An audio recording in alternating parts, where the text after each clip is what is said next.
sont dans la salle qui doivent se dire, bien, est-ce qu'il va poser des questions sur qu'est-ce qu'on doit faire, qu'est-ce qu'on ne doit pas faire. Commençons par ce qu'on doit faire.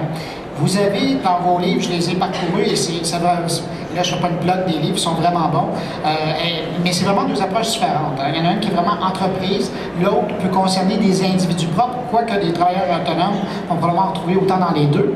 Mais si je vous demandais chacun 2 conseils, quand on commence, on travaillera Twitter dans un deuxième temps, là, sur Facebook, un individu qui va ouvrir sa page, qu'est-ce qu'on doit faire et à quoi on doit faire attention?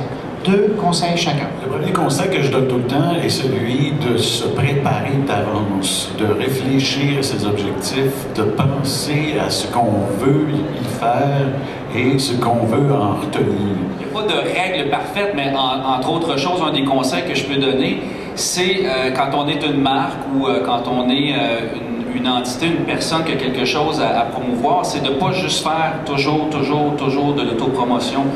Les médias sociaux, ce sont des médias pour échanger avec les autres, c'est pas unidirectionnel. Donc, premier conseil, c'est de participer à la discussion, de ne pas être seulement là pour diffuser du contenu style communiqué de presse. Ça n'intéresse pas les gens. Les gens veulent avoir une relation avec la personne qui est derrière la page. Avec les enfants, en fait, les gens craignent beaucoup au niveau de la sécurité et des paramètres de confidentialité.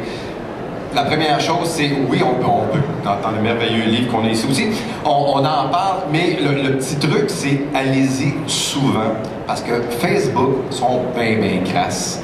Puis ils changent des petites affaires à gauche, à droite, puis à chaque fois qu'ils font un petit changement, ben il y a des petits paramètres de confidentialité qui changent. Fait que juste aller jeter un coup d'œil une fois de temps en temps sur les paramètres pour être sûr qu'on est bien à jour. Et l'autre chose que je dirais, c'est la régularité. Souvent, je débarque sur des pages où ça fait 6 mois que la personne n'a rien posté. C'est pas sérieux. Il faut vraiment, sans nécessairement y aller 15 fois par jour, mais au moins y aller de manière minimalement hebdomadairement. Mais non, il vous manquait un conseil, là. Ils en ont fait chacun.